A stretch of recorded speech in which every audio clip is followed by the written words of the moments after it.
All right, you guys want to have a good laugh? Today we're going to react to one of my own videos. This is like one of the earliest videos on my channel. This is probably one of the first 20 videos that I did. It's from 2016. And what makes me want to react to this is a comment that someone left. They're basically saying, oh, you're the biggest Drake apologist on YouTube. But it made me go back and watch this video. And I love how just consistent I am when I go back and watch this video, because a lot of the same questions that I have today regarding culture and regarding Drake and culture was the same questions I had in 2016. This video that I've done, it's one of the first YouTube videos about this topic.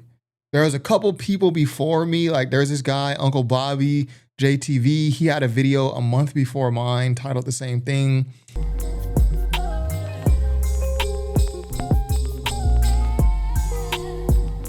Earl Sweatshirt, I guess, had called Drake a culture vulture. Joe Button had called him that. But when you look at the views on these videos, it's very small views. Like, this wasn't a popular thing to say in 2016. This is the height of Drake's popularity. You talking about Hotline Bling, you talking about views, the collab album with Future had came out. This is the height of Drake's popularity, in my opinion. And it wasn't really popular to say this type of thing. And I had the idea to do this Drake video because I had done a video about Vlad, similar type of video. Is DJ Vlad a culture vulture? And this is pretty much my first big video. I mean, 59,000 views. I mean, that's not huge. Like, I've had videos bigger than that since then. But at the time, this was huge for me. So we all gonna have a good laugh, right? Because this 2016, now I have a space where I can record my videos and stuff. But some of y'all have been watching my channel long enough to where you remember me recording in the car. Who remembers the car recordings? I shoot all my videos in a car. This is before I even had that car. I had an old car to where, like, my car was from the early 2000s back then. So I don't even appear, my face doesn't even appear in this video because I had nowhere to record my videos. Humble beginnings, you know what I mean? This video is just so funny. Like, I'm obviously reading off of a script. I'm tripping over my words. There's like noise in the background. I don't know what that noise is in the background. I don't know. So we'll all have our laughs here. But I think the content of what I'm saying here, I'm even surprised how consistent I've been on this. So let's get right into it. Top 5 Troy. Is Drake a culture vulture? Let's get it. 2016. The general public defines cultural appropriation as taking from a culture or a region that is not yours and exploiting its features or characteristics for personal profit. Over the past... And I like how I started this video. The general public defines cultural appropriation as.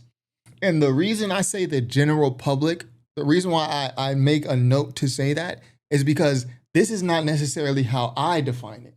I remember at the time when I wrote this article and did this video, I was even confused on what people mean by cultural appropriation. Not because I don't know what it is, but because of how people use it. Like, the way people are using it didn't align with the definition that I had learned. Past 4 years in hip hop, we've seen Drake transform from your friendly next door neighbor rapper and Take Care with the occasional corny punchline to a mobster, street, and heavily Southern and patois influenced rapper with some damn good R&B, might I add. So here we go. I mean, I think I've been one of the most critical people of Drake consistently since about 2008. I've been consistently critical, and I would like to think I've been fair. When Drake put out his debut album, Thank Me Later, I wish I could find my original review. I did the review for some blog back in the day. Like, they hired me to do the review. I can't find my original Thank Me Later review anymore. But I gave that a positive review. And I really wasn't messing with Drake's music back then. And in 2016, I could even still admit back then, like, yo, Drake has some good songs, some good R&B that I like. You know what I mean? Over the past year or so, we've been able to explain why there was such a big shift from Take Care Drake in 2011, 2012 to current Drake in 2016, 2017. A partial reason for this being a thick presence of writers and ghostwriters behind Drake's music. But this convo isn't about whether or not that's good or bad. It's about the cultural shift itself. The hip-hop community trashes Iggy Azalea.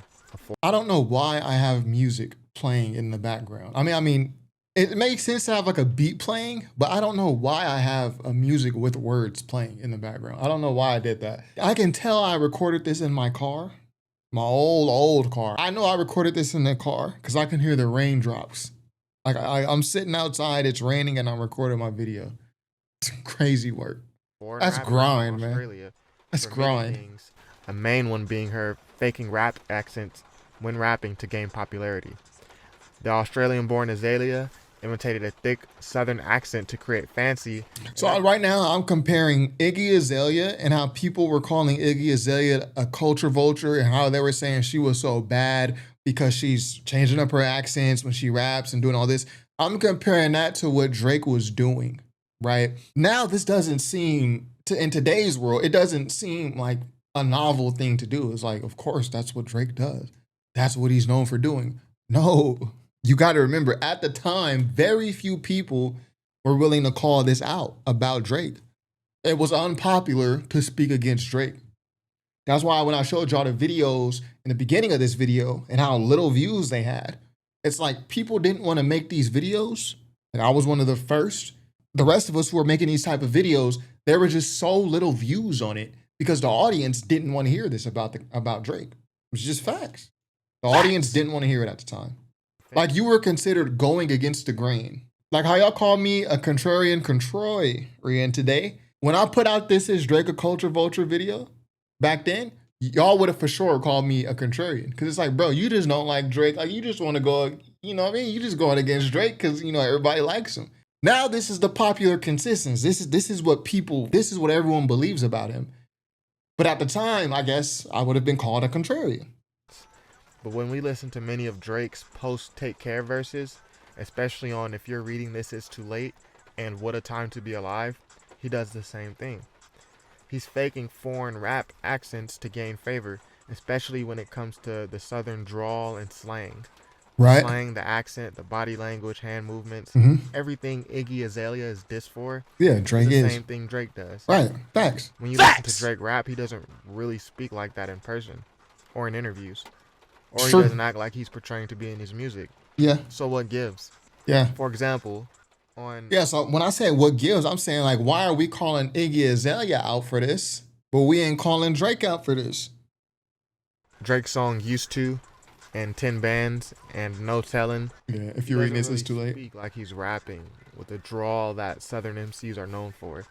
He's only rapping like that for quote unquote us. And it's not too surprising.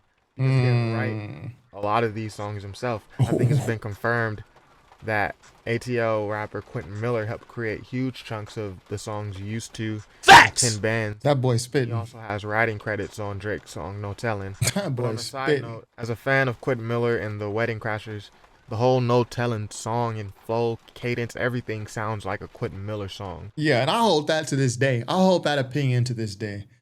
No Tellin', that sounds like something straight out of the Wedding Crashers, Quentin Miller from that era. I still feel that way. Libs. But again, this is not about whether or not ghostwriting should be accepted in hip hop. Yeah, we on topic. Stay on topic. We're just looking at the facts. Throughout Drake's career, you might even notice that he'll try to ride very close next to a hot rapper or famous celebrity from the area that he's trying to influence. Even name drop legends from that region in his songs. Yeah. This happens with both athletes and musicians. He has especially done this with Southern acts. Early in his career, Drake's name was almost synonymous with Southern acts like UGK, Bun B, Little Brother. Little Brother, shout out to Fonte. And who discovered him, the legendary Jay Prince. Well, I did get that wrong. It was Jay Prince's son who discovered Drake. But still, this all seems like typical commercial rapper behavior, right? Drake isn't the only rapper out here faking the funk on wax and stealing waves from the South. So why is this even a thing? Why are we having this conversation? Why? Recently, a few fairly influential underground... I don't know why I didn't edit that part out. I messed up in the script. I don't know what I was on. This is back when I smoked weed though, so maybe I just didn't notice it. Why are we having this conversation? Recently, a few fairly influential underground Southern rappers, such as the Sauce Twins, have called Drake out for stealing their sauce. And Sauce Walker is still going. This is almost 10 years later. Sauce Walker is still going. He's gotten bigger. Shout out to Sauce Walker for keeping his relevance up. On separate occasions. Meek Mill and Joe Budden and Diddy, allegedly, have all had riffs with Drake as it pertains to his actions in the culture. It seems that recently actors in the industry, especially musicians and underground fans from the South, accused Drake of robbing and commercializing and profiting from their culture. So for someone to come and combine all these separate incidences of people saying that Drake took for them, y'all got to remember the time period. This is one of the first, if not the first videos. I'm not sure what Uncle Bobby JTV video was like, because he did have like a month on me, a couple weeks on me. When he released his, I released mine or something like that.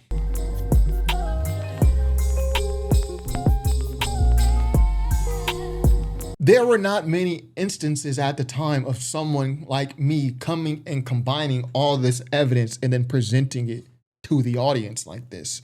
I just want you to recognize how novel it was for the time. Which is how. And yes, I'm tooting my own horn. I am. Because I often say, like, yo, nothing that Kendrick said during the beef with Drake, none of this was new. The whole culture and all that, none of this is new. Nothing he said was new. This is where I'm coming from. Find cultural appropriation. Acting cool on one hand, yeah, then sticking them up the next. On the Drake diss track, Wake, Joe Budden raps, you leverage your celeb taking waves over. That's territorial takeover. Recently, Drum and other musicians. So Joe Budden noticed it, but Joe Budden is also a cultural commentator. But Joe Budden noticed it. Associated with SoundCloud's boom renaissance, expressed publicly via Twitter how frustrating it was for Drum to release Cha-Cha and then have Drake's team come and basically rip the vibes of the track to record Hotline Bling. Yo, what happened to Drum? Great music Drum had. Which is a great song. Yeah. Drum's Cha-Cha dance track was gaining huge popularity and traction online. Yeah, on SoundCloud. By Drake's Hotline Bling, which used virtually the same sample and cadence in production.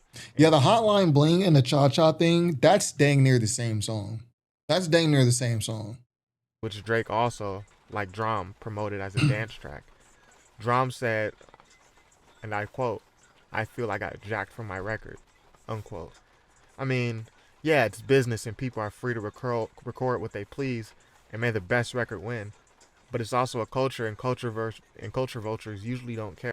I kept all my mistakes in. Yo, shout out to, I think I just said, yo, I'm doing one take. I'm reading this one take, no edits. I don't know why I did that. Because then I put all these little articles and pictures in the video. That takes way longer than simply editing out a mistake in the audio. Care about that latter part. Drake equals culture vulture is not an opinion or a viewpoint that is widespread right now, but it is one that I'm noticing is growing. Right there, boom, say that. I'm even acknowledging it at the time. Like, this is not even a popular opinion to have right now. Equals culture vulture is not an opinion or a viewpoint that is widespread right now, but it is one that I'm noticing is growing in hip-hop circles. Sure. Especially in the past year before the Meek Mill beef was even a thing.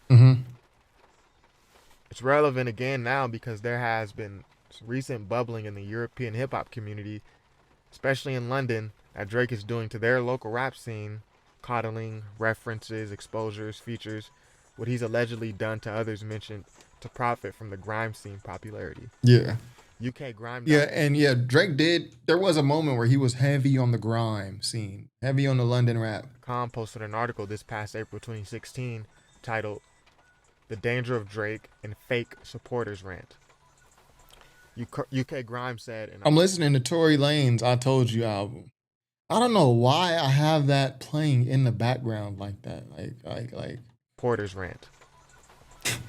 UK grime said, and I quote, "When you skim the surface of recent events, you're left with the impression that one of the biggest, if not the biggest." So notice I'm combining all these sources, all these separate sources, isolated sources. I'm kind of putting them all together for the viewer to make my case. Well, I'm actually not making a case. You'll see at the end of the video. In this video, I'm never calling Drake a culture vulture. I'm simply compiling the evidence and presenting it to the audience. And I did the same thing in the DJ Vlad video that I did. Vlad blocked me for that video, but I never actually called Vlad a culture vulture. Like, I'm not on my channel, like, personally insulting people. That's just not what I'm doing. Names in hip hop endorsing our scene, can be nothing but good news. But when you dig deeper past the superficial photos, surprise appearances, and constant Drake BBK posts, you realize it's actually promoting a lot of the problems people who have been listening to the genre for years are moaning about. More recently, Caribbean dancehall artists such as Mr. Vegas have spoken out against Drake's sudden and Yeah, because Drake, this is around the time One Dance, Controller, Drake was kind of on that Afro beat scene. You know what I mean? Coming fresh off of that London grime scene. You know what I mean? infatuation with the Caribbean culture after Drake tried his hand at dancehall music on his album Views with the songs One Dance, Too Good, and Controller. Mr. Vegas on Hot 97 said, if someone is going to say we endorse this culture and do an album with almost half dancehall music, you'd expect this person to be supporting the acts that come from this culture. Vegas said on Hot 97, if you're going to be down with this culture, one would expect you to, and this is paraphrasing, credit our artists on the record properly. Aren't y'all glad that I edit my videos now? All these awkward pauses, yo, it's cringe, but yo, you gotta, you know, humble beginnings. I'm proud of my humble beginnings. But yeah, like I was saying earlier, all these cultural things that Kendrick mentioned in the beef versus Drake, again, none of it's new. None of it is new. This has been said on major platforms, Hot 97, years and years ago. People have been saying this. Y'all know from my last video, it's not the fact that people like Drake's music that bothers me, because Drake has music that I like. It's the people acting like, oh, now because Kendrick said it, I can't mess with Drake no more. But nothing Kendrick said was new. So either you dick riding Kendrick or you just have not been tuned into hip hop at all. Everything Kendrick said has already been popular nomenclature. Like, all of this has been known. The whole culture stuff, it's been known. So the fact that in 2016, it didn't bother you, you knew about it, you heard about it, it didn't bother you, but now it bothers you today. So more concerns from artists within niche culture such as dancehall and grime and southern hip hop, speaking about people getting credit, which is what cultural appropriation revolves around, getting that proper credit. Yeah. From where, you know, these things originate rather than just exploiting and taking all the profit. Posts on popular hip hop forum, The Collie reveal a story behind Drake and Migos' classic song Versace. Yeah. The thread links to an article in the Fair. And I still quote this article. I still quote this same article because people will make the case like, yo, Drake completely put the Migos on. He made them popular. I quote this article to counter that narrative. Titled, Who Will Survive When Migos Meet Big Data? Where Migos label Quality Control recalls a situation where they experienced clearance issues with Drake's OVO label after Drake voluntarily hopped on Versace. And I'll quote a little bit of that article right here. And I quote, he talks about how good it feels to have proven wrong all the people who said Versace had only become a hit because Drake added a verse to the remix. It wasn't because of Drake, P says. In fact, he adds, and I quote, he's not even sure the Drake thing ended up helping that much, especially since Drake's label never gave Quality Control the clearance to sell the song on iTunes. It was a gift and a curse. I wish he really never jumped on it. It was going to blow without him. Oof. Now let's take a breath. This conversation begs a few questions. Right. So here's the closing. So notice I haven't said, I've only presented y'all the information. Because I know some people on the channel, they'll be like in the comments, and we love all the commenters. Well, some of y'all, it's like, no, I'm just kidding, we love all y'all. But some people be like, oh, you switch. You loving Drake, you're providing cover for Drake.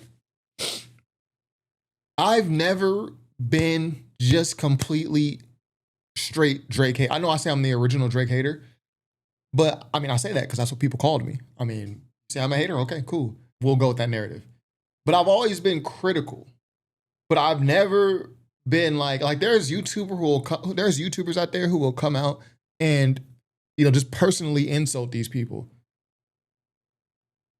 I'm not that person. Today, I wasn't that person when I made this, when I was probably a teenager or something.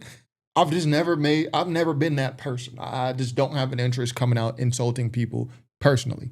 So people will say like, yo, You're providing all this coverage for Drake. You're getting paid by Happy Dad. But yo, if Happy Dad wants to sponsor me, you think I'm turning down a Happy Dad sponsorship? Come on, bro, that's a bag. Like Happy Dad sponsors some of the biggest people in hip hop. Snoop Dogg, Death Row Records. I mean, you think I'm turning down a Happy Dad sponsorship? You crazy. But people act like there's this shift. At one moment, I was super against Drake, and then now I'm super for him. This video, once I watched this, it reminded me that I've always tried to remain fair. So even though I got this video titled, Is Drake a Culture Vulture? Watch how I end this video. I end the video by posing questions to the audience, which is what I still do to this day. 1. What exactly is cultural appropriation? This conversation begs a few questions. 1. What exactly is cultural appropriation?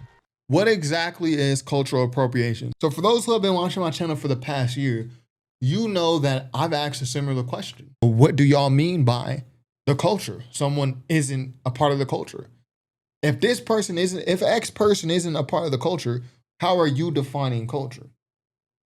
It doesn't mean that I don't know what it means or I don't have a definition for it. I'm asking how you're using it. I was doing the same thing back then. I'm asking y'all, how are y'all using cultural appropriation? I'm just curious. This conversation begs a few questions. 1. What exactly is cultural appropriation? 2. Isn't Drake a huge part of the hip hop culture?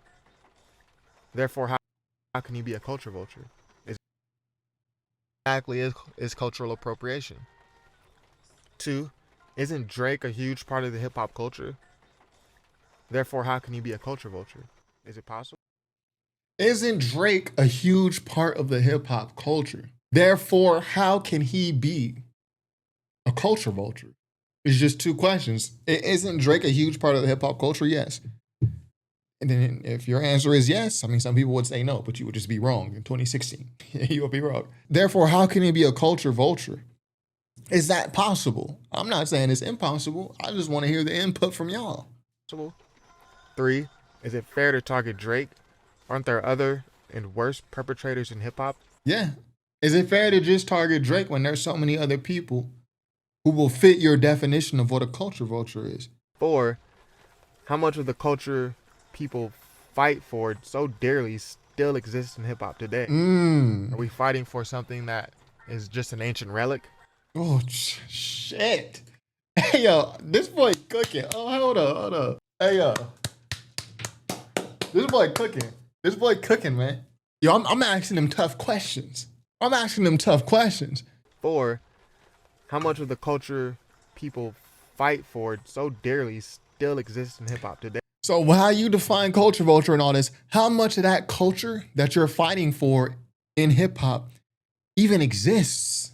Does it even still exist to this day? Are you fighting for something that's an ancient relic based on how you answered the previous questions though? That's a hell of a question. Are we fighting for something that is just an ancient relic? And lastly, is there anything wrong with Drake hopping on whatever genres and trends he wants? Doesn't he have that artistic freedom? Ooh, oh my God. Hey, yo, this boy, hey, yo, go, let me subscribe to this man. Hold up. I already liked my own video. Okay, I can't subscribe because this is me. Yo, this boy cooking. This boy cooking with grease, leaf lard, duck fat, extra virgin olive oil. He using all the good, ingredients.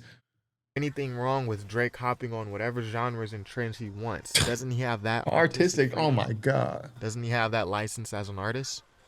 These questions is so good. I don't even know how to answer them. I don't even know how I would answer these questions. Man, hip hop is a free, open genre created by African Americans for anyone to join. That's a fact. Facts. Artists should be free to express themselves artistically, right? Sure. However, you can understand why some people would care more about authenticity in the culture. Come on, man. We should have edited that out. Than others when they have to live in it. Oh yeah. So I'm giving you both. So I'm low-key answering my own question. So I'm giving both sides. One of my English teachers in the 10th grade, AP English, Miss Peterson, shout out Miss Peterson. Miss Peterson, Miss Watkins, one of the most precious lessons they taught me that I still hold to this day is if you can't argue both sides of an argument, pick a topic. If you can't argue both sides successfully, persuasively, then you don't know what you're talking about. You don't know fully what you're talking about this topic. And you should not try to debate or claim a side until you can persuasively argue both sides. It doesn't mean you got to agree, but you should be able to understand the opposition because it shows you understand the topic at hand fully. Nowadays, people use the term steel manning a lot more. It's called steel manning. You provide the best possible argument to show that you understand it. It's really a courtesy. Yo, this boy took AP English. I ain't gonna lie to you. Authenticity in the culture than others when they have to live in the culture, Mhm. from the culture, Mhm. and thus have to live the repercussions of the music versus simply observing it as an outsider. So, what's your take on this? Is Drake a culture vulture? Leave a comment. And more hip hop journalism at WordPress.com. Yeah. Top 5 rap website. Yes, boombit.wordpress.com. And I ended my videos the same way I end them now. Top 5 rap website, same way. But yeah, boombit.wordpress.com. That was the original place for Top 5 rap website. If you type that in your address bar, it'll take you to Top 5 rap website, which is my website. This has been my website forever. Some will say it's ugly. Some will say it looks aged. I built this entire website myself. I built the entire website myself. Everything that's how all this is placed, the comment section, I built this entire website myself, and I'm not a web designer, so I take great pride in it. But if you want to read this article, it's right here. Just go to top5rapwebsite.com, Drake Culture Vulture in the search bar up here. And this is a great search bar, the Jetpack search. This is a great, widget. Yeah, I'm basically just reading my article for the video, which is why it sounds so choppy. One take. So yeah, anyway, hey yo, I was cooking, man. Hey yo, I love that even back then, like I was a lot more obnoxious. I'm still obnoxious, right? Many of you would agree I'm still obnoxious. But I was a lot more obnoxious when I was younger, especially about hip hop, especially in 2016. I love even though that I was obnoxious and snarky and elitist about it, that I was still able to present a fair take. I won't call it unbiased because I do have my biases, but a fair take on an artist that I do not like. One day I'm going to find my Thank Me Later album review. We'll revisit that too, because I was even more obnoxious in 2010 when that album came out. But I gave it a favorable review. So a lot of the questions that I had back then, I would say I've posed these questions even recently. Again, if you want to watch a channel where people are just personally insulting and going at, this person's a bozo, this person's, a bitch, and this person is a whatever insult, there's plenty of channels like that. I never try to be unbiased, but I try to give a coherent take. And I try to, even if you don't agree, I try to explain why I feel that way. When I initially revisited this video, after that comment that I spoke about, I completely forgot what I said in this video. I mean, it's almost 10 years ago. But when I revisited it, I felt very proud. I mean, not of the editing and everything. And I'm listening to music in the background and there's raindrops. I know when I recorded this, right? I know where I was when I recorded this. I was in my car. It was pouring rain because it's winter time. And I'm just sitting in my car because it's too noisy to record in the house. I didn't have anywhere else to record. And I'm just sitting in the middle of the desert in Victorville recording this video.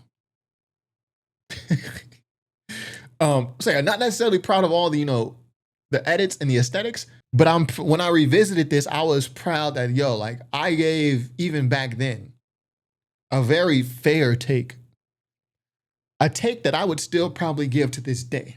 And at the time, I was having a lot of questions about cultural appropriation. What is cultural appropriation? Not because I don't know what it means. I mean, I gave a definition at the very beginning of the video. But I'm saying, is it valid? Cultural appropriation. And I'm kind of tossing this idea, y'all probably know I do these thought exercises constantly. I'm constantly challenging my own beliefs. So cultural appropriation, it was just something that I was thinking about at the time.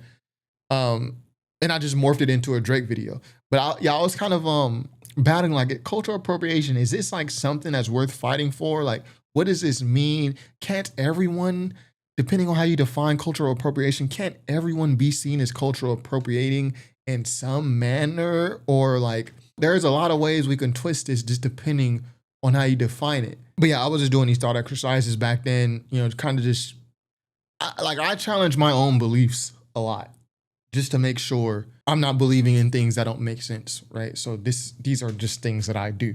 Great video. Be sure to subscribe to this guy. This boy is spitting. Yeah, this is one of the oldest videos on my channel. Probably one of the first 20 videos that I've ever done. Nowadays, it's not as controversial. Is Drake a culture vulture? There are going to be people in the comments like, absolutely, it's not even a question. Why are you even asking this? This is like, this goes without saying.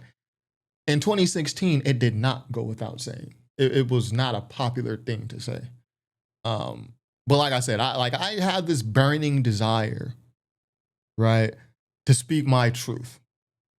And I did it when it was not popular, and I'll continue to do it on things even when it's not popular. That's just how I am as a person. But yeah, let me know what y'all think of this video. Yo, do y'all be doing thought exercises? Am I the only person that's constantly revisiting certain things that I believe in and then like logically putting it up to like new scrutiny that I hadn't put it up to in the past, just to make sure that like my belief system is, I'm believing like in things are logical? I think, like, I don't think a lot of people do this. Like, I don't know. I don't know if it's mind OCD. Like recently, and I'll end the video on this because we're probably going like 20 minutes, but recently I've done this with grapeseed oil, right? 2015, 2016, I was on my health vibe. I watched the documentary, What the Health? I'm on my health vibe. I start buying the expensive oils to cook with. And I'm thinking like, yo, I'm buying expensive oils, man. Only the best go in my body. So I started using grapeseed oil, right? Been cooking with grapeseed oil. And here's where the thought exercise thing comes in. Recently, like last week, I just had a random thought. Like I just looked at the oil on the counter and I'm like, is this the best way to cook? Random, right? This is just how my mind works. Is this actually better than using animal fats? You know, like leaf lard or duck fat, beef tallow? I don't know. And I go down this whole rabbit hole about P&G and how they were making candles, but then electricity kind of took out the candle business. So P&G, which is one of the biggest companies in the world, Procter & Gamble, if not the biggest company. So then P&G, they have all this extra candle inventory that's not going to sell because we have electricity now. So what do? Well, they're trying to think of new products. So they end up using this leftover candle inventory to create cooking oils. And that's how, like America, we go from using animal fats to cooking oils. Certain things like olive oils that have been there already. But then, P&G creates these new products where they're combining candle hydrogenated oils with things like shortening, and then they're creating lard, and they're just Crisco basically is what P&G created. And I go down this whole rabbit hole about that, and I'm sure y'all don't care, but basically I ended up buying some duck fat over the past week, tossing the grapeseed oil, because I just started learning more about saturated fats versus unsaturated fats and polyunsaturated fats and, cooking temperature, smoke points, like all this. It just came to me randomly from just simply challenging something that I thought that I believed to be right. But then I just had to run a logic check on it, like it's Dungeons and Dragons. You know what I mean? In Dungeons and Dragons, where you have to pass a dice roll, I'll be challenging myself to my own dice roll. Like you got to roll a 20 to pass. Anyway, I'm rambling at this point. So yeah, we love the consistency, man. Top5rapwebsite.com. Peace.